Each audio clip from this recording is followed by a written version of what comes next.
víctimas deben estar inscritas en el registro estatal, esto para efecto de poder acceder a los recursos del fondo.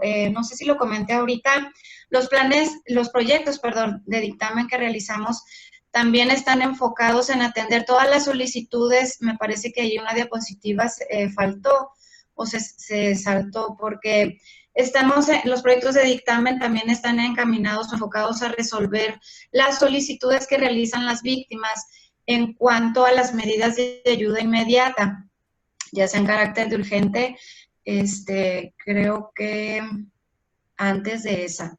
Pero bueno, igual y atendemos estas solicitudes que realizan las víctimas, atendiendo a estas disposiciones generales que les empecé a comentar. Si gustas ponerla de disposiciones generales, no hay problema. Ok. Nosotros atendemos estas solicitudes mediante un escrito libre que realizan las víctimas. Este escrito libre tiene como finalidad que las víctimas establezcan pues todos aquellos gastos que se realizaron o que se erogaron con motivo del hecho victimizante y todas las afectaciones y los impactos que tiene que ver con el hecho victimizante. Es importante comentarles que debe de existir en todo esto que refieran las víctimas o las solicitudes sobre las que recaiga nuestro análisis, deben de tener un nexo causal con el hecho victimizante y con las erogaciones o con las afectaciones que estemos trabajando, ¿no? ¿Qué más dice aquí? Las medidas que se determinen a favor de las víctimas serán exclusivamente proporcionadas por las instituciones públicas del gobierno y de los municipios, y también se puede acceder a las instituciones privadas cuando estas instituciones públicas pues no cuenten con el servicio o con la necesidad que está requiriendo directamente la víctima. Las resoluciones, que emitimos en materia de reparación integral, pues son contemplando los principios que se establecen en el artículo 5º de la Ley General de Víctimas, que prácticamente hablamos de la dignidad humana, el respeto a la dignidad humana, del enfoque diferencial y especializado, de máxima protección, entre otros. Adelante, por favor. Estos son los requisitos de procedibilidad para las medidas de ayuda urgentes e inmediatas. Cuando nosotros empezamos a analizar los proyectos de dictamen, pues tenemos que integrar el expediente y esto es lo que consideramos para efecto de iniciar con el análisis.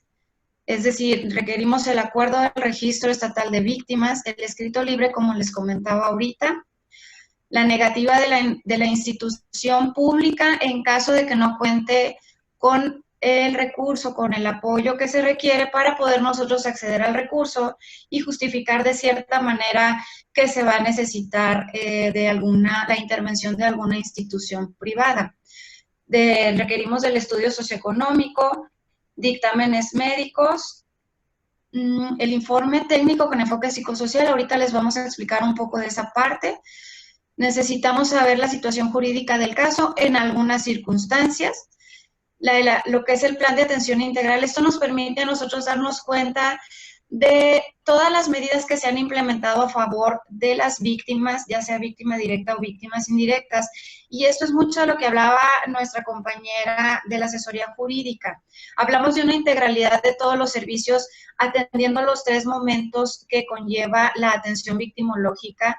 Y esto viene desde que se elabora un plan de atención integral inicial hasta que llegamos al 3er momento, que es ya hablando propiamente de la reparación integral. Y pues bueno, se remite todo este expediente, le llamamos expediente administrativo, nos lo remite lo que son las coordinaciones regionales de zona a través de un oficio de remisión, así lo llamamos nosotros.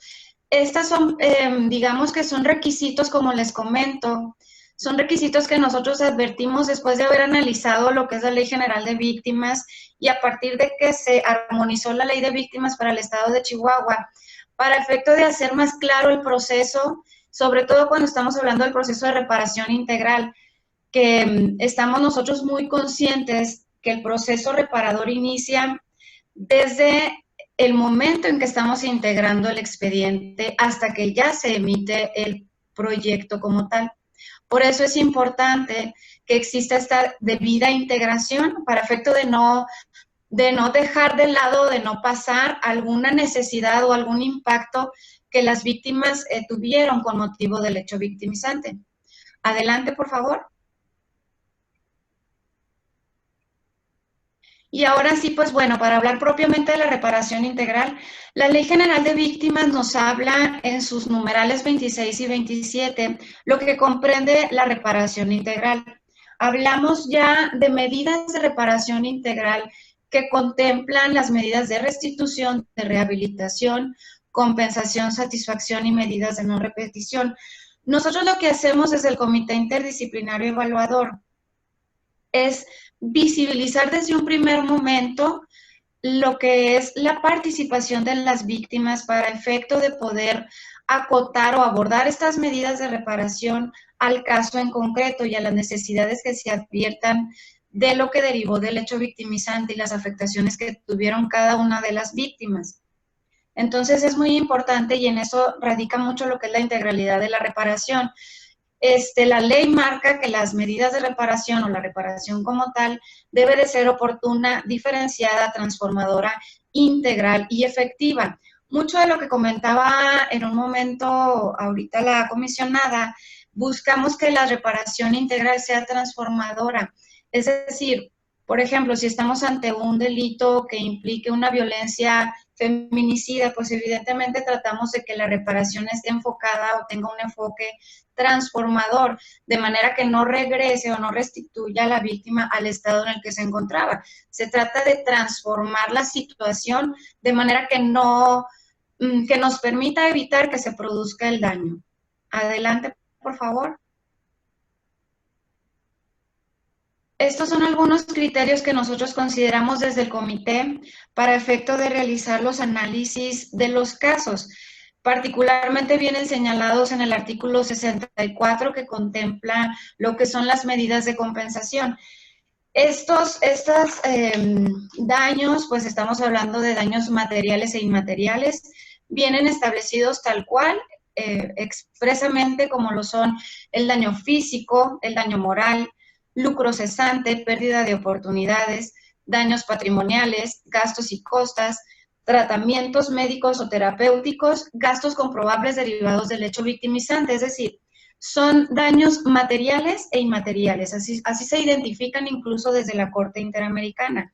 Los daños materiales son aquellas erogaciones que realizaron las víctimas con motivo del hecho victimizante. Sé que a lo mejor me escucho un poco repetitiva al decir que tienen que derivar del hecho victimizante, pero toda la Ley General de Víctimas nos marca esta pauta. Y los daños inmateriales, pues son aquellos efectos o aquellos sufrimientos o los impactos que probablemente no podamos como considerarlos o no vayan a poder tener un costo como tal, por decirlo de alguna manera, pero sí se pueden medir a través de criterios de equidad. Así lo ha manejado la Corte y la verdad es que pues ha sido todo un reto para nosotras porque pues hemos partido de la nada, hemos realizado análisis comparativos también con los criterios que ha emitido la Corte. Adelante, por favor, de hecho creo que vienen acá posteriormente señalados. Y se trata de hacer un ejercicio de individualización en cuanto al análisis. Todos los casos, aunque lleguen casos de feminicidios, de homicidios en grado de tentativas, delitos de alto impacto, cada caso tiene sus particularidades y es muy importante que nuestros análisis estén enfocados en esas particularidades porque los arrojan las propias víctimas. Todas las víctimas actúan o reaccionan de diferente manera y eso es lo que a nosotros desde CIE nos toca trabajar para poder abordar las medidas de reparación integral de manera adecuada. Incluso también consideramos sentencias, bueno, como lo comenté ahorita, sentencias emitidas por la Corte Interamericana, por ahí hay algunas sentencias pues en donde el Estado mexicano es responsable, ¿verdad? Y finalmente nos toca también desde la obligatoriedad por parte del Estado como Estado mexicano. Hay algunos criterios que ha establecido la Suprema Corte que también son relativamente nuevos. Hay criterios que hemos considerado a partir del trabajo que ha realizado la Comisión Ejecutiva Federal. Digamos que de cierta manera nos ha ayudado un poco como el camino que ellos han recorrido, previo a nosotros, y pues nos ha ayudado como para sentar un poco las bases también de nuestros análisis. Utilizamos también una herramienta muy importante que es el peritaje psicosocial. Estas herramientas pues son importantes porque nos permite visibilizar de cierta manera todas las afectaciones que sufrieron las víctimas, pero aparte a través de un proceso de validación y de reconocimiento hacia ellas y hacia lo que han sufrido y hacia lo que significa todo el proceso en muchas ocasiones de victimización secundaria y demás. Todo esto nos permite visibilizar a través de tener como una amplitud en cuanto al contexto que tienen las víctimas a partir del hecho victimizante. Igual ahorita mi compañera de LED me va a poder apoyar un poco en cuanto a este tema, pero más o menos para que se den una idea de lo que nosotras tomamos o consideramos en